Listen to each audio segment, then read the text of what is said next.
Morning everyone. हजुरहरूले चाहिँ thumbnail हेरेर पनि थाहा पाइसक्नु होला यो हाम्रो केसको बारेमा हो भनेर भिडियो चाहिँ त्यो देखाउन गइरहेको छु। फाइनल रिजल्ट चाहिँ कस्तो भएको छ भनेर ल हेर्नुहोस् है त। हजुरहरू यहाँ हेर्न सक्नुहुन्छ, अस्ति चाहिँ हामीले टेलटाइडी मात्रै हालेको थियौँ नि, अनि त्यसपछि चाहिँ हामीले पछि मार्केटमा गएर चाहिँ यो इन्डिकेटर पनि लगायौँ। यो चाहिँ डुकको इन्डिकेटर हो हैन, यो चाहिँ एकदम दामी लुक देखेको छ। अनि हामीले यो साइडको यो फलाम पनि हटायौँ, यहाँ जाली जाली हुन्छ नि सेफ्टी गार्ड, त्यो पनि हटायौँ। त्यो हटाएर पनि एकदम दामी देखेको छ।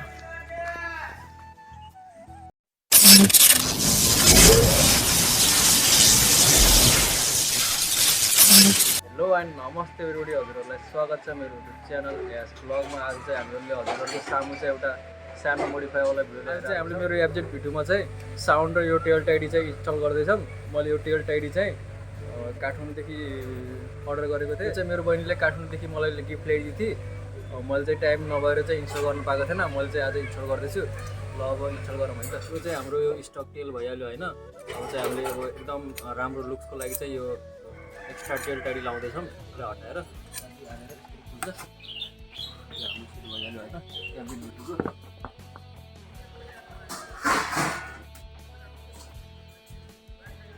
यो टेलटाइडी खोल्नको लागि चाहिँ हामीलाई यो 10 नम्बरको यो रिन्ची चाहिन्छ होइन, त्यस्तो वाला। अब मैले खोल्न सुरु गरेँ है त। यहाँ चाहिँ 4वटा नट बोल्टहरू हुन्छ जुन चाहिँ हामी खोल्नुपर्ने हुन्छ, स्क्रुहरू। यो चाहिँ खोल्न एकदम इजिली हुन्छ। अब हजुरहरूलाई चाहिँ हल्का नलेज छ भने चाहिँ हजुरहरूले घरमै पनि गर्दा हुन्छ। त्यही भएर चाहिँ मैले घरमै नै गर्दैछु आज। हाम्रो एउटा किल्ला मात्रै बाँकी छ, मैले चाहिँ 3वटा किल्ला खोलिसकेँ, हजुरहरू हेर्न सक्नुहुन्छ। फाइनली अब हाम्रो चाहिँ यो टेल चाहिँ टोटल्ली खुलिसक्यो। यो 4वटा नटहरू अब चाहिँ हामीले यो चाहिँ वायरिङहरू हटाउँदैछौँ, साइड लाइटको र ब्याक लाइटको। हजुरहरू हेर्न सक्नुहुन्छ होइन।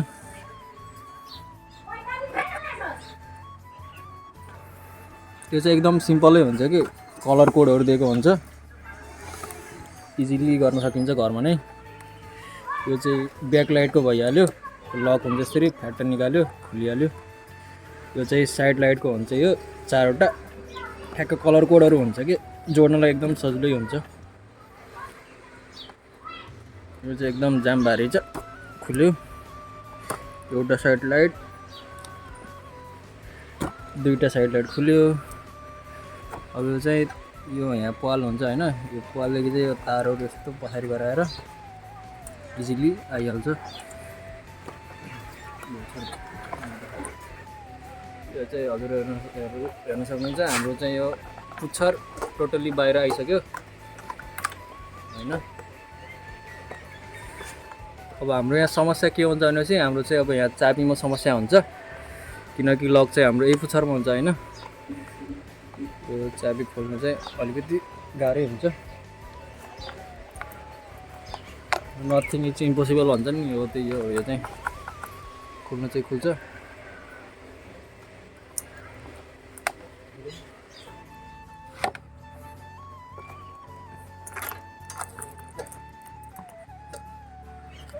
हामीले यसको लक खोल्नको लागि चाहिँ हामीले यो स्क्रु खोल्नुपर्ने हुन्छ। त्यो खोल्यो भने चाहिँ इजिली आइहाल्छ। यो भयो, हाम्रो चाहिँ स्क्रु खोलिसकेको छ। स्क्रु खोलिसकेपछि चाहिँ यहाँ एउटा तार अड्काएको हुन्छ, यो तारलाई चाहिँ हामीले निकाल्नुपर्ने हुन्छ।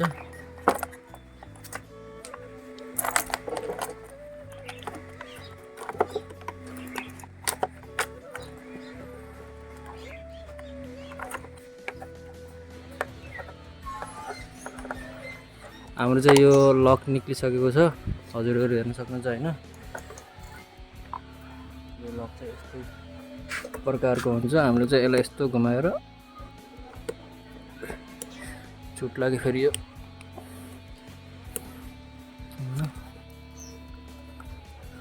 भयो। यसलाई चाहिँ हामीले ढकोटेर आइहाल्यो। यो लक पनि हामीले निकालेर राख्नुपर्ने हुन्छ। होइन यो लक पनि हाम्रो खुल्यो।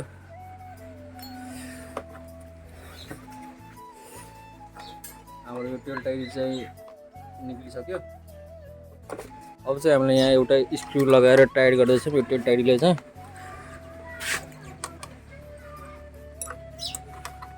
यो भइहाल्यो होइन, यो चाहिँ फोल्डेबल हुन्छ, जता पनि फोल्ड हुन्छ यो।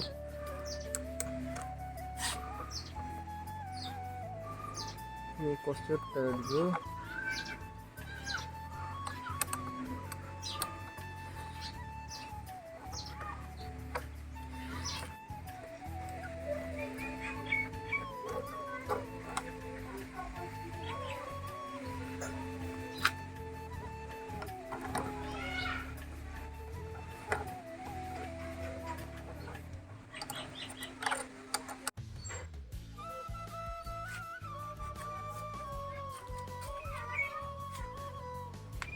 हजुरहरू हेर्न सक्नुहुन्छ हामीले चाहिँ टेल टाइडी फिट गरिसक्यौँ होइन। अब चाहिँ हामी अब साइलेन्सरतर्फ लाग्यौँ।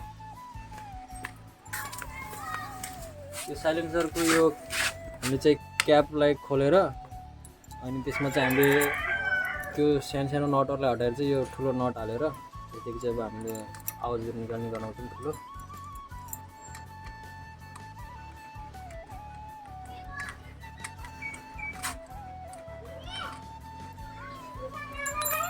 यो चाहिँ हामीले एलेङ्कीहरूले खोल्नुपर्ने हुन्छ। यो चाहिँ खोलेपछि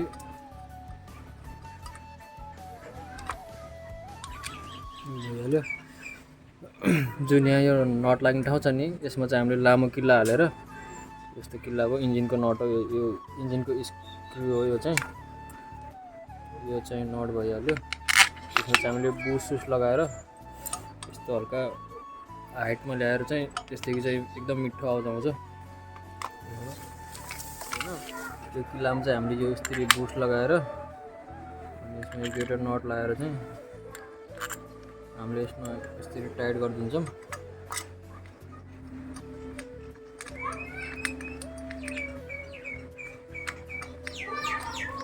पहिला यसको स्टक छ।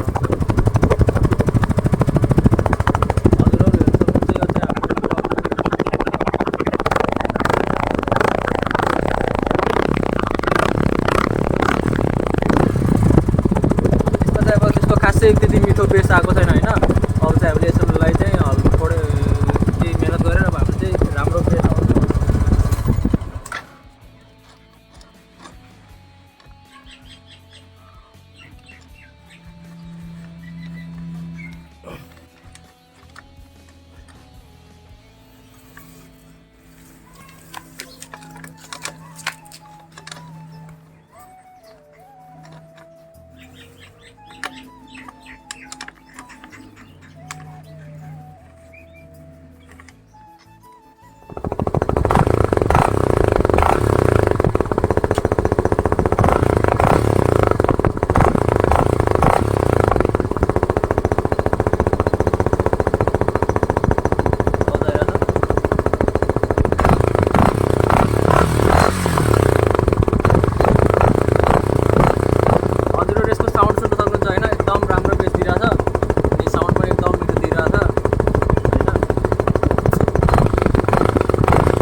फाइनली गाइज अब हाम्रो चाहिँ यहाँ सिम्पल मोडिफिकेसन चाहिँ कम्प्लिट भइसकेको छ।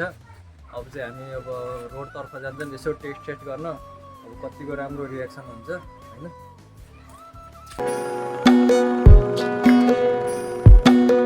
तिम्रो लागि आए म त डाँडा काँडा काटेर है,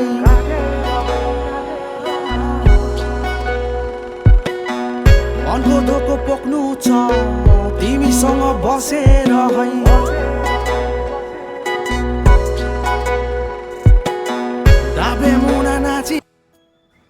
मैले चाहिँ यो बाइक मोडिफिकेसन गरेको पनि अब 4-5 दिन भइसक्यो। मैले चाहिँ एकदम राम्रो पर्फर्मेन्स पाइरहेको छु कि साइलेन्सरबाट होइन।